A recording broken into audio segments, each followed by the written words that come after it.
Opa, tudo bem? Eu sou o Luiz Camargo e seja muito bem-vindo.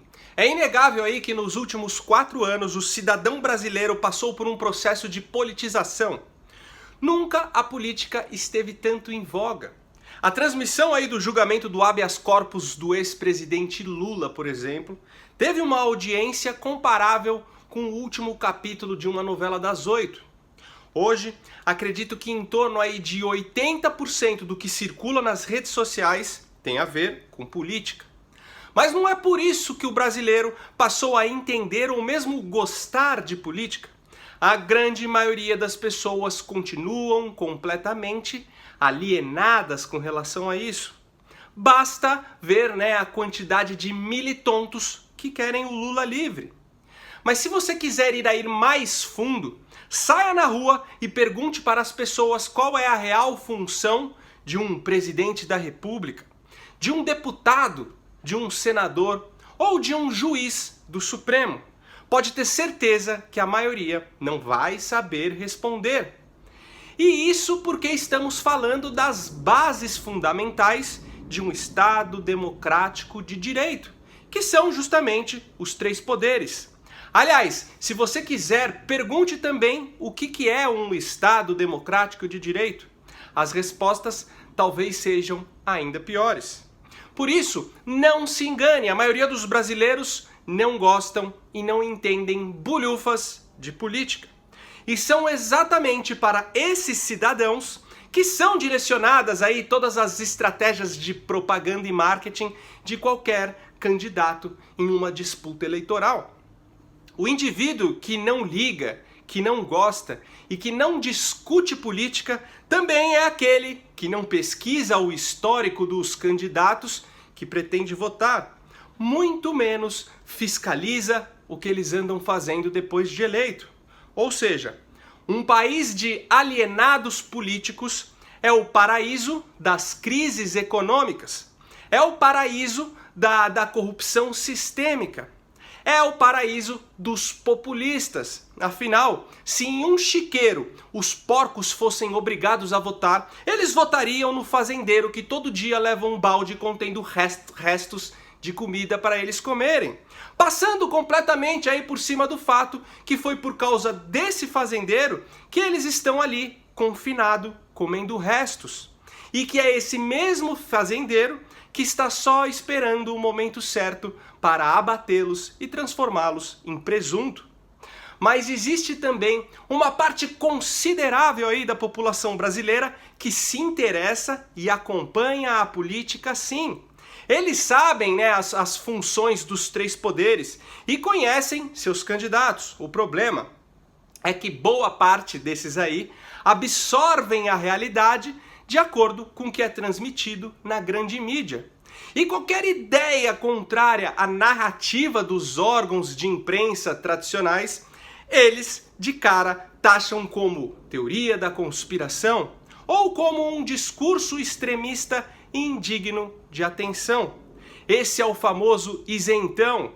Ele acha que o problema do Brasil não é uma questão de direita e esquerda ou de ideologia política, mas sim são os políticos corruptos.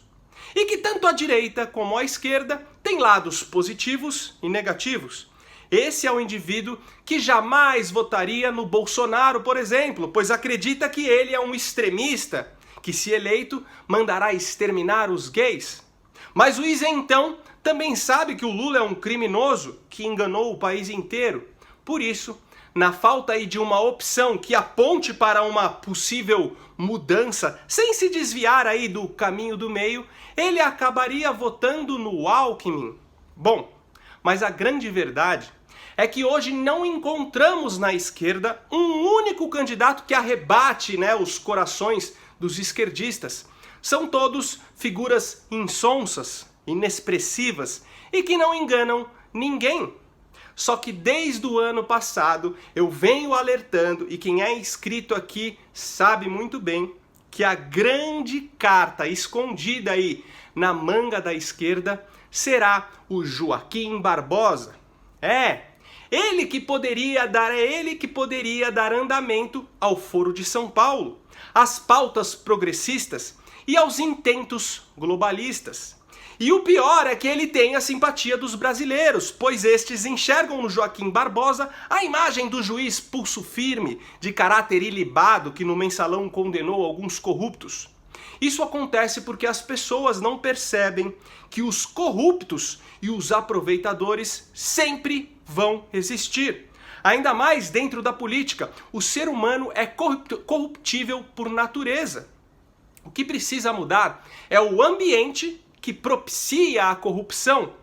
Por isso, o grande problema do Brasil é ideológico, é o Estado agigantado e interventor, é o arranjo social permitido pela nossa Constituição Socialista de 88. Todos esses fatores que são defendidos pela esquerda com a desculpa aí de se criar um Estado assistencialista com menos desigualdade social, que criam um governo oligárquico, centralizador, tirânico e corrupto. Até a série O Mecanismo lá da Netflix preferiu omitir todos os fatores, todos esses fatores como a verdadeira causa do mecanismo, ficando apenas aí na superfície rasa da corrupção.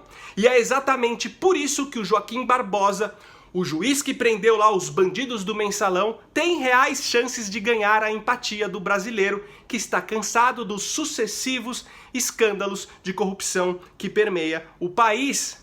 Ele pode sim conquistar o voto daqueles que não se interessam por política, dos isentões que acabariam votando no Alckmin se não tivessem uma melhor opção, e toda a turba de simpatizantes da esquerda. Joaquim Barbosa já se declarou de esquerda. Sua posição ideológica e seus julgamentos de valores sempre foram alinhados com a esquerda. Ele é amigo pessoal do Lula. Foi indicado a uma cadeira aí no STF pelo próprio, após a intermediação do Frei Beto. Segundo ele, Frei Beto teria sido o responsável pela apresentação do seu currículo junto a Lula, que estava à procura de um ministro negro para a Suprema Corte brasileira. Sua atuação no Mensalão foi correta sim, vamos ser justos. Ele condenou aí uns 3 ou 4 petistas, mas ele era um juiz que estava seguindo os autos diante de provas contundentes de crimes. Não poderia agir diferente.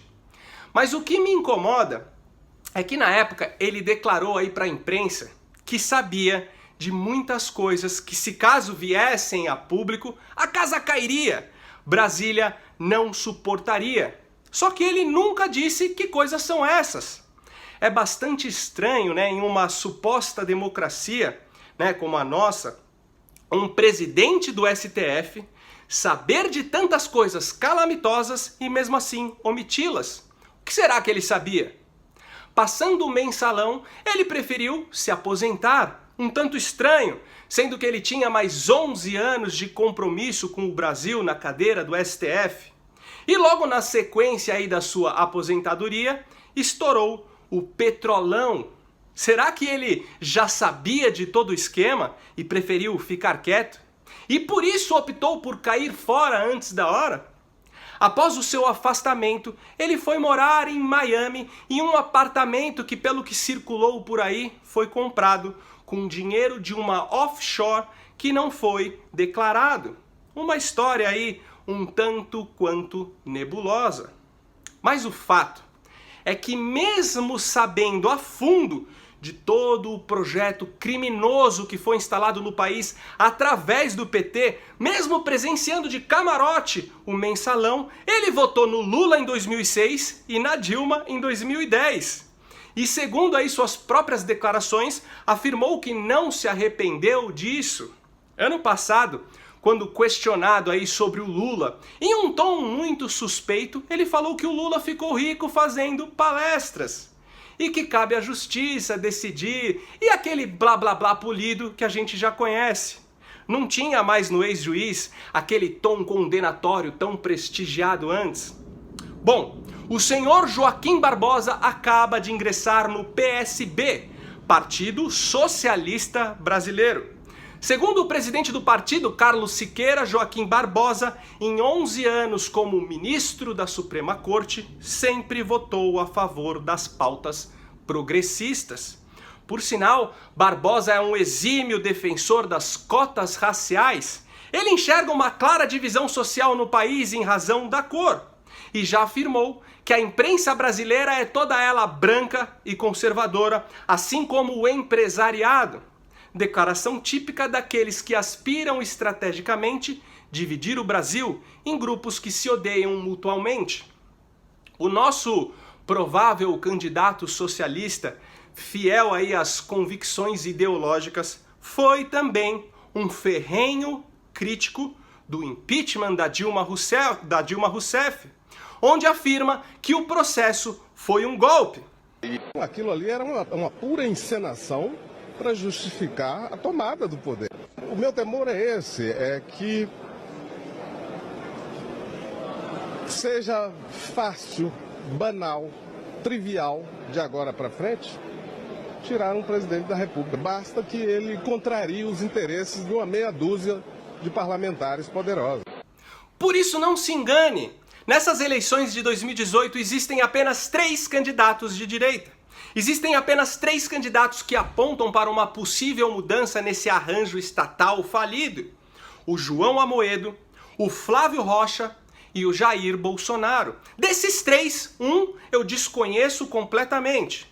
O outro aí, pelo que consta, nadou de braçadas no governo petista, captando 1,3 bilhões do BNDES, com juros subsidiados e condições camaradas. Mas tudo bem, às vezes a gente faz cagada no passado. Acredito que hoje as intenções aí desse sujeito são até boas. E confesso que eu tenho gostado do seu discurso. Só que, na minha opinião, o único que continua representando uma oposição real contra esse atual establishment é o Jair Bolsonaro. Mas o fato é que, tirando esses 3, todos os outros candidatos são de esquerda. Alckmin, Dias e Marina são da esquerda globalista. Ciro, Dávila e Boulos, da velha esquerda revolucionária. E agora temos mais um, o Joaquim Barbosa.